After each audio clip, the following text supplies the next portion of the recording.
Alright, hello, welcome to another APUSH presentation. Today we're going to have Key Concept 1.2.2, the development and effects of the Columbian Exchange in the Spanish Empire. So, obviously the Columbian Exchange is going to have a huge effect on both in Europe and in the Americas as a whole, on the natives and on the European colonizers as well. This presentation here is just focusing on what's going on in the Spanish Empire. We'll talk about what's going on with the British and the French colonization efforts later on. All right, here we go. So the key concept is contact among Europeans, Native Americans, and Africans resulted in the Columbian Exchange and significant social, cultural, and political changes on both sides of the Atlantic Ocean. And then just for this presentation, the Columbian Exchange and development of the Spanish Empire in the Western Hemisphere resulted in extensive demographic, economic, and social changes. Alright, so our first slide, Spanish exploration and conquest of the Americas, were accompanied and furthered by widespread deadly epidemics that devastated native populations and by the introduction of crops and animals not found in the Americas. So the first thing to deal with is what's going on with how the Americas are sort of being split up, what this conquest is looking at. Something I mentioned last time was just how powerful the Catholic Church was. Remember, that was kind of the stabilizing force in Europe during the Middle Ages, and it's holding on to that power as we move out of the Middle Ages into this age of exploration and the Renaissance as well. So Spain and Portugal, because they were located near the Atlantic Ocean, had more seafaring capabilities, were the first to be over in the Americas, and as such, the Catholic Church is ultimately the power that decides, well, how are we going to dealing with these, warring siblings, so to speak. So, the Pope at the time, Alexander VI, issued a papal bull. This is basically like, if you think of in presidential terms today, an executive order. So just basically making law because the leader says it's the law. Okay, and this papal bull is then turned into what's called the Treaty of Tordesillas in 1494. Now, the Treaty of Tordesillas is really critical because it's going to determine why Spain got so powerful and ultimately why Portugal did not.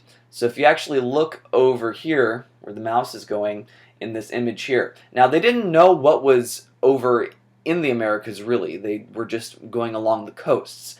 But they drew this kind of arbitrary line right here where the mouse is moving, okay? They were thinking, hey, there might be a ton on that side, ton on this side, but what it did is it kind of divided the world in half. There's a line here and a line over here. And what that meant is in this Eastern Hemisphere area over here, Portugal was ultimately given permission by the church to be in charge of colonization efforts there. That's ultimately why Portugal is going to be in the spice trading in East Asia and in New Guinea over here. Now, Spain thought they were getting kind of screwed because they said, well, the church said, well, you can have whatever's west of this line. They had no idea. They had no idea that all of North America was there and most of South America. And that's why today, Spanish is the main language spoken in Central and South America, and Portuguese is only spoken in Brazil. All right, so Spain got the better deal, but really wasn't expecting it. Okay, but this is going to determine a lot of what's going on for the rest of Spanish history in the Americas. All right, European colonization of the Americas changes the course of world history, and the main thing the way that this happens has to do with what happened to the Native Americans. All right, so essentially what happens is 90% of the Native Americans die of diseases, okay? So these could be many different types of diseases. So we could be talking about severe things like smallpox, okay? So, smallpox was already devastating Europe. Now, this was going on in the Americas to people who did not have millennia of built-up immunities to these deadly diseases. Now, what was going on in sort of Afro-Eurasia as one gigantic hemisphere was that it was easier to spread diseases, ideas, to travel all throughout the area. So kind of that side of the world developed as one unit. The Western Hemisphere developed separately. There was no exchange of anything. So essentially, even if the Even if the Europeans have showed up and said, we want to live in perfect peace with you, we want to never go to war, we want to learn from you and you learn from us, and kind of have this, modern approach to foreign policy, which didn't happen, 90% of the natives still would have died, because even just by shaking a hand, talking to each other, living together, they would have contracted diseases all the way to serious things like smallpox, down to minor things like the flu, and would have been wiped out as a population. All right. Now, the other thing, sort of more beneficial, extremely more beneficial, was the spread of crops and livestock. So most of the livestock that existed in the world at the time was actually developing within Africa, Europe, and Asia. Now, this is going on because those were just the species native to there, but because they could communicate and travel more easily, these type of livestock easily spread throughout the area. Now, there's two large oceans separating the Americas from this, so that meant that there was no really livestock in the Americas. The only ones that we can really estimate, and they're barely livestock at that, llamas and alpacas, okay? And they're not really good livestock. When we think livestock, we're thinking horses, pigs, chickens. I'm sure there's more. Cows, of course. So all those are only developing in the Eastern Hemisphere. Those get introduced into the Americas and provide, these new resources. Incidentally, one of the reasons so many diseases spread easily within Europe and Asia and Africa were because of the livestock in the first place. So if remember, like the swine flu a few years back, there's the avian flu. Many diseases develop in animals and then get spread to humans, and they're usually worse because we don't have the same immunities or same bodily systems. Now, what's going on is some people would die out, some people would live on, and we'd adapt to it. None of that happened in the Eastern Hemisphere. Crops that were exchanged, so most of the crops that we use today came from the Americas. So potatoes, tomatoes, corn, avocados. This introduced a lot of new sources of grain that are going to affect the Western Hemisphere or Eastern Hemisphere in Europe. Okay, so like I said before, the Americas really had no immunities to diseases, and it essentially wiped them out. All right, our next slide here is B. It says, in the encomienda system, so it's a red term, it's very important, Spanish colonial economies marshaled Native American labor to support plantation-based agriculture and extract precious metals and other resources. Okay, so like I said before, Spain was the first European power over there, and because the Treaty of Tordesillas gave them so much potential land to use, it puts them in this position of power that's really unrivaled until other European powers start to enter pretty much after the Protestant Reformation and try to establish their own empires. So think like England, France, the Netherlands is going to try a hand at that as well. But Spain exists as this huge colonial power without any rivalry, except for Portugal on a minor side, for a long time. And the way that they really built up their empire economically was the encomienda system. Right, so this is when leading Spaniards, so peninsulares if you want the term, were coming over with land grants from the Spanish crown. They would go up to the natives and say, this is now our land, you work it, and you give us tribute. So tribute could be many different types of goods. Now the Spaniards really wanted cash crops, things that they could sell and make a bigger profit off of. It could also be foodstuffs, so like maize, beans, and what's the other one, squash. Could be gold, it could be silver, or it could be labor. Okay, so all these things could be paid as tribute. It's kind of like, this is kind of how the Roman Empire operated as well. It would go and say, you owe us so many taxes, it could be labor, it could be goods, and in return you get our protection, right? So, important cash crops were sugar and tobacco. Neither of those were native or growable in Europe, and, look at how popular those things are still today. You can imagine just how popular they were when they first got introduced back in Europe. There's a huge demand for it, with supply all the way on the other side of the world. Right, so remember, Europe is transitioning from capitalism to feudalism at the time. But the thing is, when Spain comes over, what system do they choose to apply to their new colonial holdings? Not capitalism, feudalism.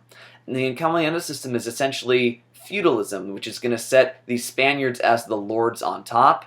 kind of their knights in a way, the conquistadors, carrying out what they want to happen with the peasants who were the natives. Okay, so remember, this was an effective form of economic and political control that really had a grip on Europe for all the Middle Ages. So it was a system they were familiar with, one they knew how to implement, and it helped Spain to rise as a major power in the Americas and in the world. Now here's the thing, the system was fairly brutal.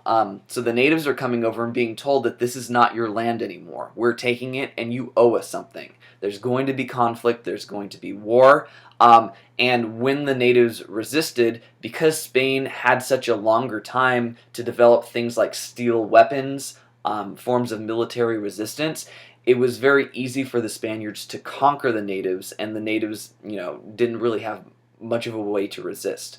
Now, as this went on, and we'll talk about it in a later slideshow, kind of reactions in Spain, but Spain figured out that this isn't a perfect system. If the people enforcing what we want keep brutalizing the natives, we're going to lose our source of labor, and we're going to lose the people that keep us in power and keep us successful.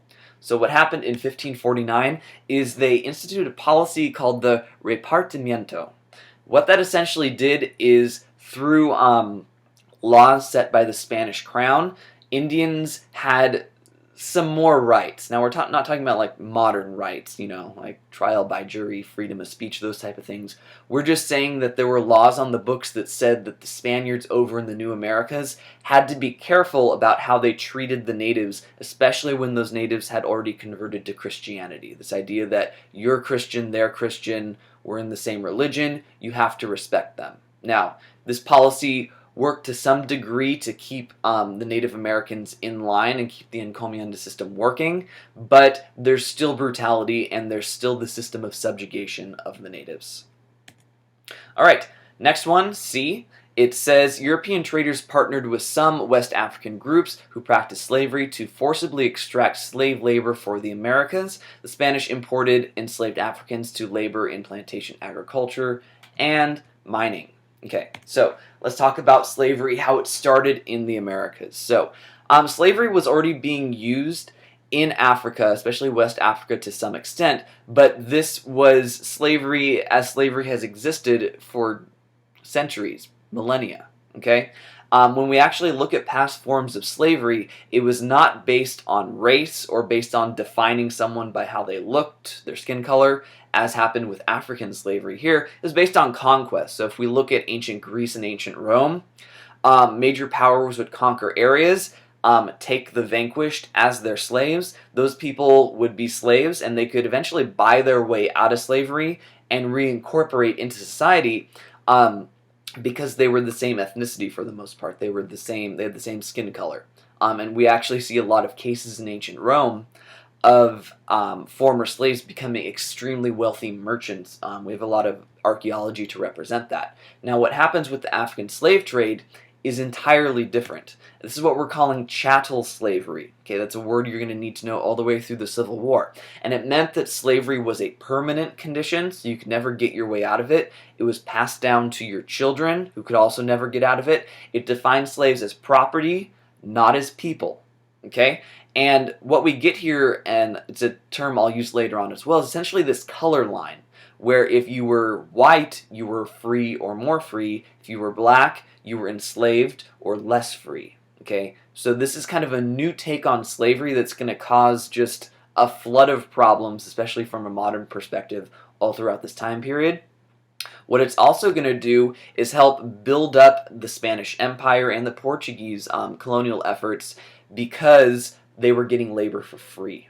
Okay, so the Portuguese were the first to really use slavery in the Americas in Brazil. So Brazil is right along the equator with a very hot, humid, tropical climate, but that is perfect for growing sugar. Okay, sugar won't really grow in any other climate, so that's what they grow there. The local natives wouldn't do the work for their tribute that they were owing to the encomienda system. So basically, the Spanish and the Portuguese brought slaves over because they weren't getting the type of cash crops they wanted out of the encomienda system. Remember, they could get various things for tribute, not just cash crops. Ultimately, the Portuguese have a small American presence because they don't have a lot of land and they struggled with a labor source. Okay, the Spanish use the encomienda system a lot, but they use slavery too. And in some ways, slavery begins to replace the encomienda system because Spain wanted to focus on cash crops rather than just extracting foodstuffs and what the natives were giving them. The Spanish were saying, well, this isn't really what we want from the encomienda system. We need another system to get the goods that we want. So those goods could include silver from mines. So remember that idea of intrinsic value of metals. And then also cash crops like tobacco and sugar. All right. I believe this is our last slide, and it says, the Spanish developed a caste system that incorporated and carefully defined the status of the diverse population of Europeans, Africans, and Native Americans in their empire. So, the first term before I even get to anything else on there is the caste system. I'm kind of a weirdo, and every time I see that word, I want to say caste. So if I ever mess up, I'm sorry, but it's a caste system. And this is essentially a social and economic hierarchy, and we're going to see how race plays a role within the Spanish formation of this. Now, another thing that played a role within this caste system was the Catholic Church. Now, by the time we get the Spanish Empire developing, the Catholic Church is still very powerful, but it's having to deal with the Protestant Reformation. Okay, so it's losing some power in Germany, in England, in some powers that used to be part of the Catholic Church. Meanwhile, because Spain is in control of so much in the Americas, the Catholic Church still has a lot of power there, and there was a big push to convert the natives to Catholicism. On the one hand, to nurture them, to welcome them into to Christianity, which in turn would give them more rights, but also really using the Catholicism and the Catholic Church as a centralized mode of power, which could then help to control the natives for the goals of this Spanish Empire. All right, here's the thing that happened though, and kind of like that repartimento, where Spain had to figure out ways to negotiate dealing with remaining in power without losing their labor source and those they controlled. Catholicism developed in Latin America a little bit differently. So what happened is, while many natives said, sure, we'll convert, they often kind of viewed Jesus and God as not really in a monotheistic way, but as part of their larger pantheon, so to speak. So their group of gods. They're like, sure, we've already got enough.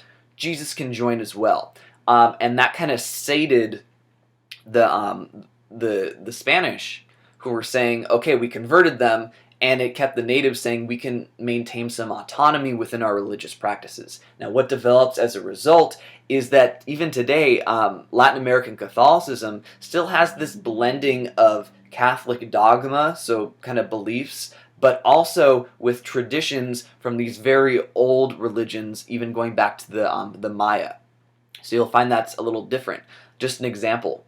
So you would see that while, say in like Guatemala, many people are going to church on Sundays for Mass, on the other hand, if they're dealing with issues that someone's sick, they're not necessarily going to, if they have Maya ancestry, they're not going to go to the church and pray. They're going to go to a local shaman, okay, who might prescribe something that he or she makes, or do the praying on their behalf. So it's a mixture. It's kind of a syncretism of beliefs. Okay, now, the other way that the Spanish developed this caste system, but also had some methods of integration, was through marriage. Okay, so I used this term before. The peninsulares are people who were born in Spain, were given land by the Spanish crown, and administer it pretty much like a lord. Creoles were Europeans who were born in the New World, and if you see the picture there on the bottom right, peninsulares are at the top, then there are Creoles. Okay, so kind of this defines a hierarchy of status. That's what a caste system is. Okay, now realize that peninsulares and Creoles all together were only about 2% of the American population. Even with 90% of natives dying because of disease, there's still a very small amount of Spanish colonists there.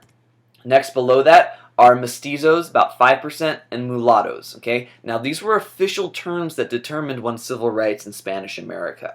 So these are terms today that we don't use anymore. Okay, mulatto's a derogatory term, but what this means is if you were mestizo, you were part European, part Native American. If you were mulatto, you were part African and part European. Okay, and because you had sort of mixed race, so to speak, you had fewer civil rights than if you were just white.